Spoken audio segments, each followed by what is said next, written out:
Hey everyone, Mr. Sujano here. In today's video, I'm taking a look at the Hackboard, maybe a Raspberry Pi killer. Let's get started. Alright, to kick things off, this is going to be an interesting review. I was sent this Hackboard to take a look at, but the one I was sent is not the one that's going to be available to the public. And that kind of works out in the public's favor because the one I have here is an outdated model. This is version 1. Version 2 of the Hackboard is going to have a better CPU, an extra M.2 slot, and no micro SD card slot. So taking a closer look at the single board computer here, it does contain an Intel Celeron N3350.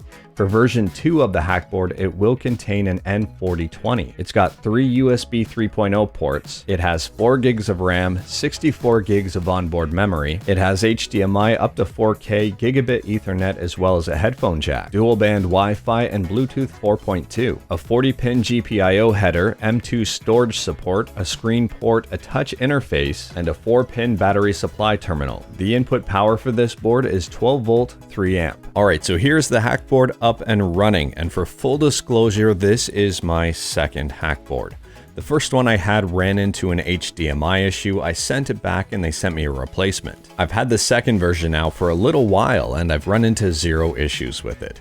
I can't overall give this a massive thumbs up in terms of reliability, but at the same time I can't really give it a thumbs down, considering the version I have is a prototype. Now moving on from that, as you can see, this thing is running Windows 10, and I think that's going to get a lot of people excited. Downloading and installing programs on this works the exact same as a standard Windows computer. This is also compatible with Linux if that's your operating system of choice. I've tested the Hackboard out with a bunch of different programs, and so far it's been compatible with absolutely everything, even cryptocurrency wallets.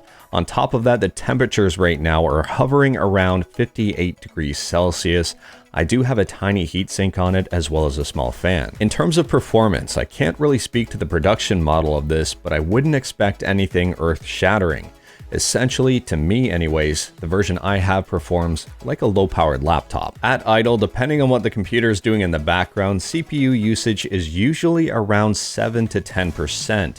And RAM usage is about 1 gig out of 4. With the heatsink and a fan applied to this, I'm sitting at about 35 degrees Celsius on the CPU. I have 3 Word documents open right now and 7 tabs in Google Chrome. I also have a 4K video playing and it seems to be handling things absolutely fine. So here's the 4K video in full screen, and this little computer seems to be handling it absolutely fine, which is extremely impressive. Temperatures for that 4K video had us sitting around 50 degrees Celsius, so that's absolutely fine. And if you're curious, this will also play 1080p videos at 60 frames a second with no issues. In terms of gaming on this device, this is where things get interesting. First and foremost, this is compatible with Steam.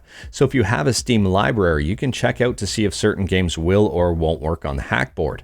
It'll vary between different games depending on their system requirements. In terms of emulation, this will work absolutely fine on systems like the PlayStation 1, Nintendo 64, and older. Let's check out what PlayStation 2 looks like. So I've got Auto Modelista up and running, and the game speed is currently sitting at 36%, or about 20 frames a second, which is a little slower than I'd like to see here. Tweaking the settings, I'm not going to go into each individual detail and try to fine tune it, considering this is not going to be the production version of this board. So what I'll do is just go into Emulation Settings here and choose a preset that tries to speed things up.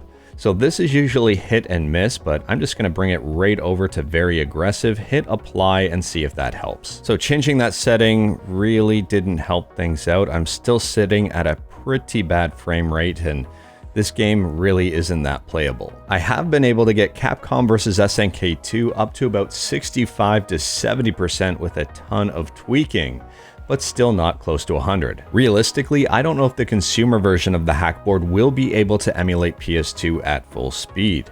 It is running an N4020 though, which is about 30% faster, give or take, than the N3350 that I currently have. And we're sitting at about 60 64-65% emulation speed here, so there is that possibility, but I wouldn't get my hopes up. GameCube emulation using the Dolphin emulator is also a bit of a struggle. Capcom vs SNK2 is running at about half speed. Twilight Princess is currently running at about 15 frames a second, so about half speed. And here's GoldenEye on the N64 running absolutely fine. So if you're running N64 or PlayStation games or older, this Hackboard will handle them no problem. So the Hackboard 2, which is the consumer version of this SBC featuring the better CPU, the N4020, will be priced at $140, and it starts shipping April 30th of this year. This is on crowd supply right now, and there are a whopping 77 minutes left. So if you're watching this video and the 77 minutes have expired, I wouldn't really worry about it too much because as far as I know, these will be available to purchase outside of the campaign. Now, as to whether or not the Hackboard is a Raspberry Pi killer, I will say that's entirely up to you.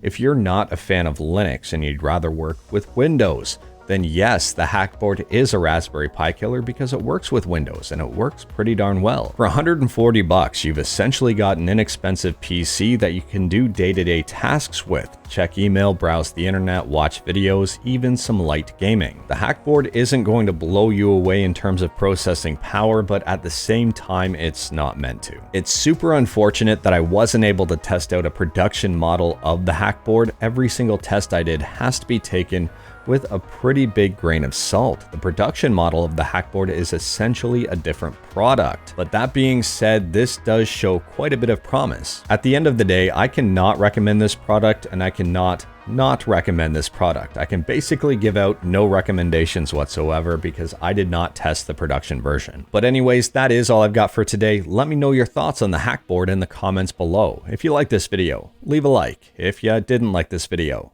leave a like. Hit that subscribe button, check out my other videos. Thank you everyone, take care.